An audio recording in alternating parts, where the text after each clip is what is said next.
Hi, my name is Kaja.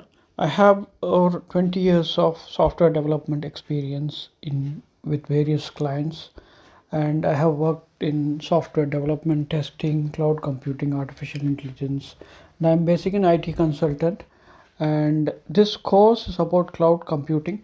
So here I'll talk about Amazon Web Services, AWS, Microsoft Azure, and Heroku, three main platforms, and others like Google.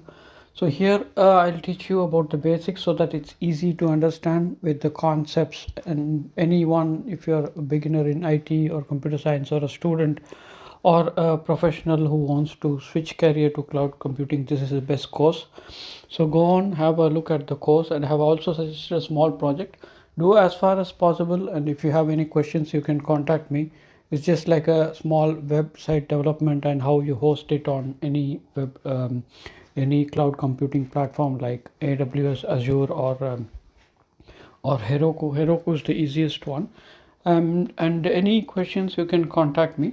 So go on. Let's meet in the course.